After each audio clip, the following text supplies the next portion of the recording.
Dallas Global. Man, I'm Kris Johnson, one of the owners of K.O.D in Dallas and Dallas, Texas. All right, man, getting right to it. What made you want to go into business like with King of Diamonds and bring y'all franchise to Dallas? Well, the situation kind of, you know what I mean, was always like a dream of mine. You know, I was raised in Dallas, Texas, and, you know, I lived everywhere else once I went out to college. So, you know, me visiting places like New York, Miami, LA, you know, Atlanta, every time I came to Dallas, I just didn't feel the same atmosphere when it came to urban black adult entertainment clubs, you know, section-oriented business. Right. So I wanted to bring my own little twist to it that I seen in New York and I seen in LA, you know, Miami, that I feel like was rightfully owed to us or due to us in the city of Dallas. So when the opportunity presented itself, you know, I took advantage of it and I went in there and, you know, I took pieces of what I love about the different clubs that I visit around the nation and some clubs around the world, and I brought it to Dallas because I wanted a luxurious urban look, you know what I mean? Right. Where, you know, people can feel comfortable going in there that might not go to the other spots because, you know, it's almost what you consider a hole in the wall. Right. You know, I wanted to bring that luxurious urban nightlife to Dallas. And King of Diamonds, King of Dallas. King of Diamonds is different from every other club. You know what I'm saying? I don't know what it is. It's just a different vibe. Like, what about Dallas? Like, makes it different from any other city? Because you know it's a King of Diamonds, Houston, Miami, and all that stuff. See, what I personally want to bring that place where you feel comfortable. Okay. You know, I want everybody to get treated like royalty. You know what I mean? Like, I'm a little different from most folks because I demand a certain respect for my dollar value. Okay. If I spend my money at your establishment, I demand to be treated a certain way because I know if I'm gonna spend big. Right. Excuse me. So by that being said, I want everybody else to feel the same way that I get treated, you know, when I go to these places. And, you know, anyone minus the dollar value. Everybody might not have the $5,000 to spend in the club. The most I ever spend in the club, bullshit you not, $10,000, and there was a 1 in LA. That's where I really learned, like, damn, you know, we really, you know, in the South, especially in Texas, like, we really got it good. Right. Because when I moved to LA, and, you know, we was out there with the record executives and record labels and stuff, you know, I spent $22,000 that summer just clubbing. Damn. And it was like a real rude awakening because it was like, you know, we went out there, you know, smelling ourselves, and people were like, oh, you the shit? You really the shit? Oh, y'all ballers?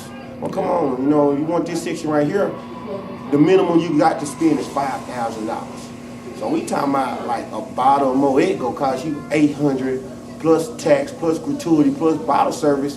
That one bottle of Moet went from $800 to $1,096, and we talking about shit. Yeah, if it's 6 or 7 of us, I want my own bottle of Moet. We ain't finna be in this motherfucking sharing.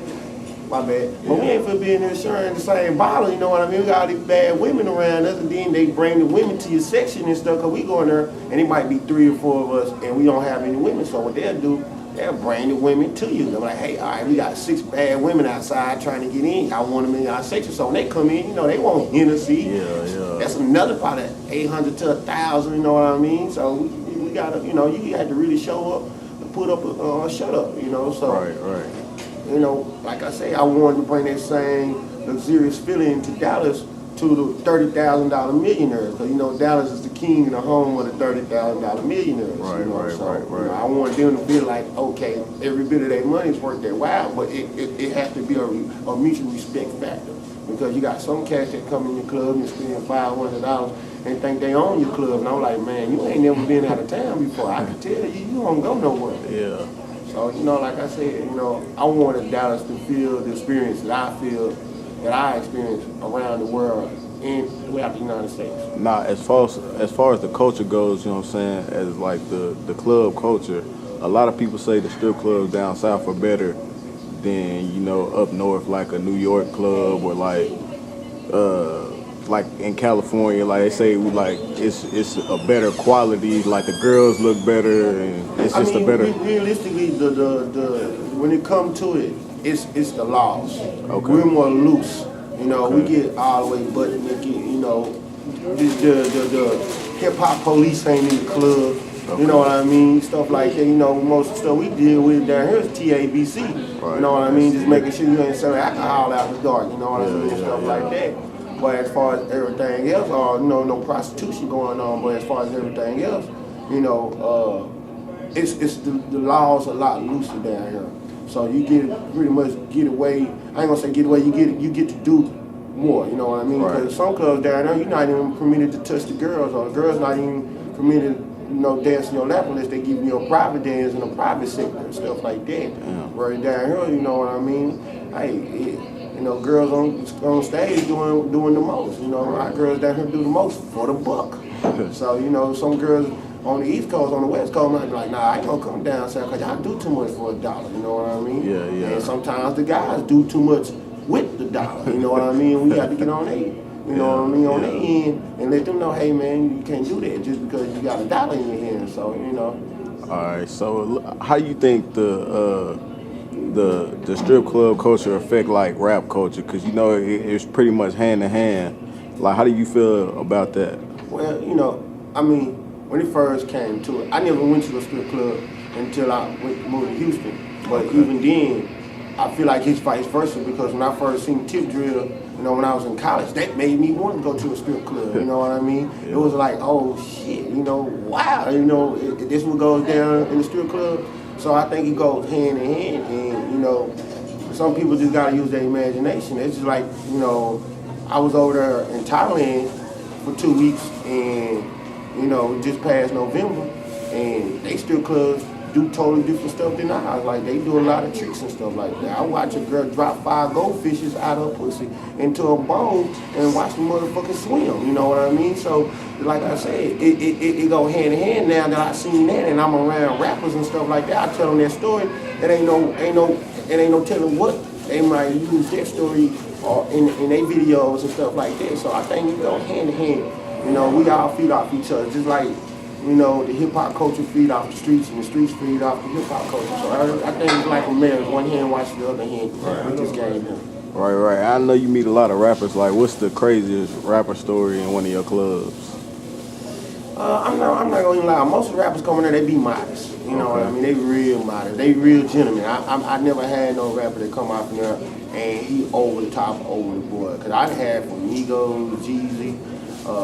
You know, even the females rapper, I had Cardi B, Dream Doll just came through here, you know what I mean? So like I said, I had up and coming rappers, you know what I mean? So, you know, like I said, they always been modest, they always been on their behavior. You know, I had R&B singers, Tank, you know what I mean? I think Tank is probably one of the funnest people that came through there, because he really got a chance like to show his ass, but he was respectful with it. He was like, you know, you didn't touch me, you know what I'm saying, I'm married and stuff like that, but you could tell he probably don't get out and get to do this too much, so, but he had a good time, but it was a respectful way, you know what I mean? It wasn't nothing like, oh, if his wife got a copy or a glimpse of what he was doing in the club, you know, it was just like a kid in a candy store. He was just running around having a good time, you know what I mean? So like I said, when most artists or celebrities come through, you know, they have a good time.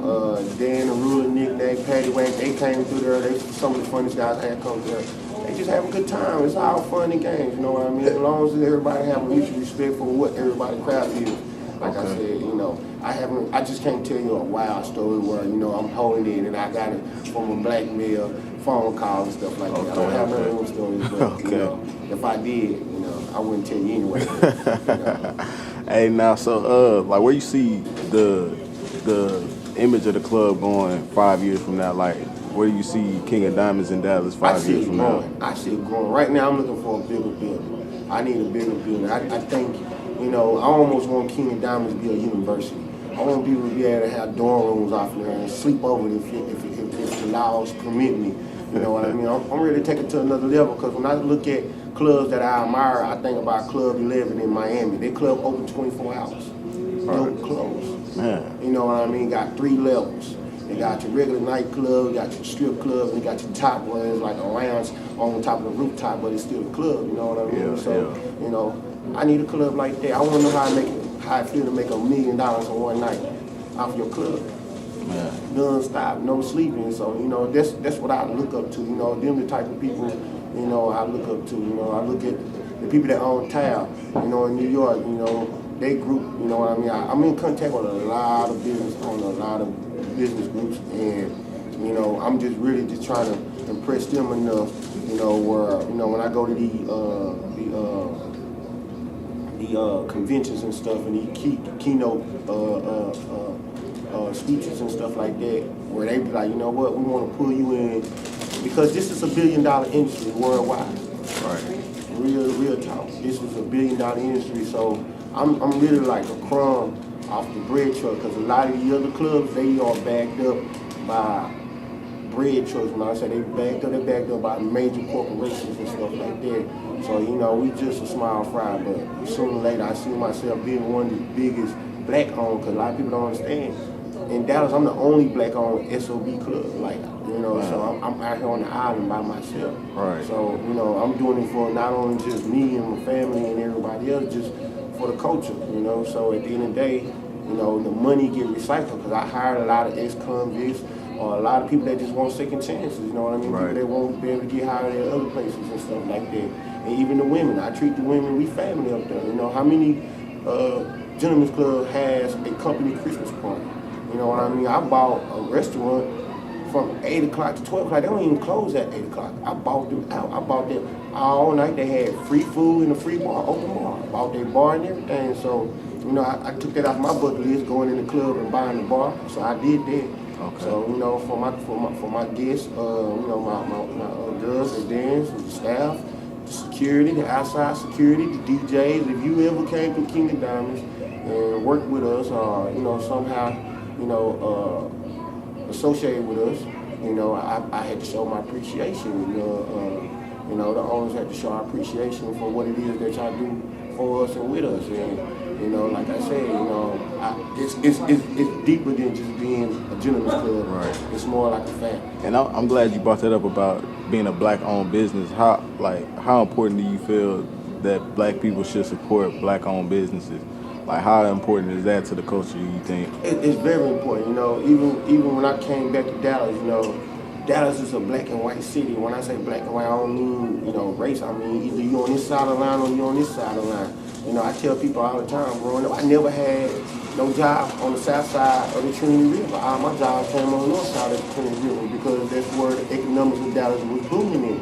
And, I think it's time for black folks, to step it up. It's cool. You can go out and buy all the Jordans, and you can go out and buy all the Louis and Gucci and stuff like that. But when you go buy that stuff, what side of the line of the Trinity River you gotta go buy that on? You gotta go buy it on the side where economic booming, and then you come back on the other side of the line, you see that, this side right here is kind of gloomy. Even the sky gloomy, the trees look gloomy. So, I want our side on the Trinity River, where it's on the south side, where you got the black and Mexicans and the other minorities all living together, where we having the same story. We need a sprout in the neighborhood. We need what's that other one called? What's the something Joe's? Trader Joe's. You need a Trader Joe's in the neighborhood. We need more healthier food. People don't understand.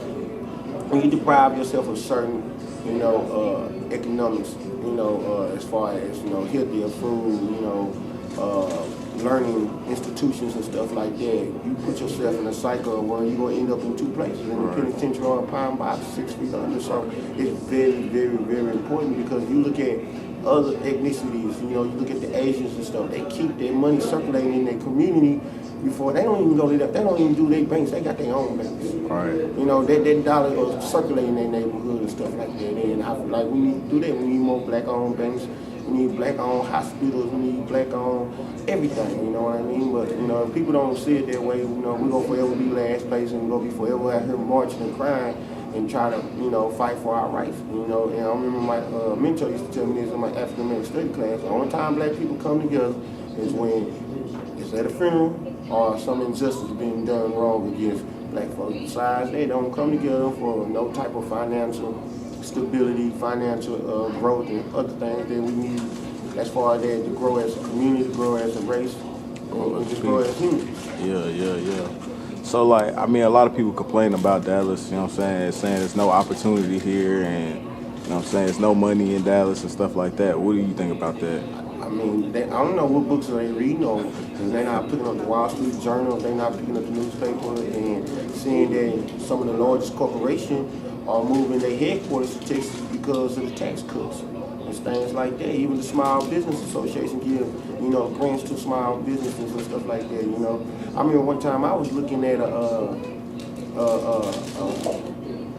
series on CNBC where a lot of black farmers in Texas was taking advantage of the Obama grant, where these people didn't even own a farm. They just went out and got their farmer license and bought some tools and got $100,000 grant, and they went out and balled out of control with it. You know what I mean? And dug a couple of holes up and said, "Oh man, I ain't make no money with you," and filed zero in taxes and got free grants. And a lot of people was complaining because they was abusing the system for what it is. So you can't tell me it's not out there. Right. There's plenty of opportunities out there. It's just no opportunity gonna come to a sleep for the dream. You know what I mean? That's the only thing gonna come to a sleep. So you gotta wake up, man. You can't look on BT or these music videos to get inspiration on how to make money. There's money all the way around us.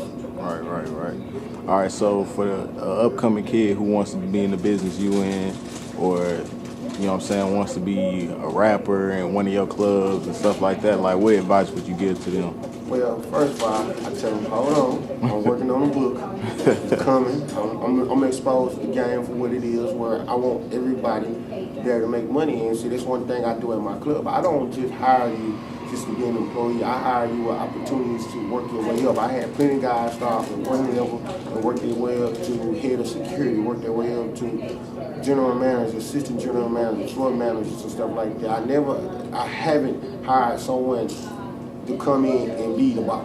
Everyone starting at the bottom, you know what I mean? Because we all growing together. I tell them to read 1 Minute Manager by Spencer Johnson and stuff like that, so I can give them, an outlook of what it is that I need them to be, not only a boss, but a team leader, you know what I mean? People want to boss people around, but you can't boss people around if you don't know how to lead people and stuff like that, because they ain't going to follow you, they ain't going to respect what it is that you bring to the table. They didn't see me first weekend opener. I got on $2,500 Buscemi shoes, mopping up throw up, stuff like that, taking out trash, with $700 Gucci black leather gloves on. They know me. I don't care. I get down there with you in the nitty gritty just to show you that no one is above each other in my company. You know what I mean? At King of Diamonds Dallas. So with that being said, certainly great advice I have. Be willing to work hard. Be willing to show people that there's no limit to what it is you will do to achieve your goal. And be respectful with it, you know what I mean? Because everybody man first. And I tell people that, so if I come at you, I'm going to come at you in a respectful manner, but at the same time in an effective manner as well. Because at the end of the day, we all grown and we got a business to take care of, and it's time to take care of your business. If you ain't taking care of your business, I don't have no mind showing you the door and, thank you, and it's just not working out for us. So as grown-ups, we got to agree to disagree. All right. Now, where can we find you on social media? You can find me on social media. Everything is 49_Kings with a Z. It's 49_Kings, KINGZ. I'm on, Twitter. I'm on Instagram, Facebook, Kris Johnson with a K.K.R.I.S. Kris Johnson. A lot of my sites I work, but I have some other people that mainly work with me. Anytime I get a chance to, look down and, check the notifications and stuff like that, I interact with a lot of times someone else interact with it. So, man, we appreciate your time, man. Thanks for getting on Dallas Global. I want me to do that,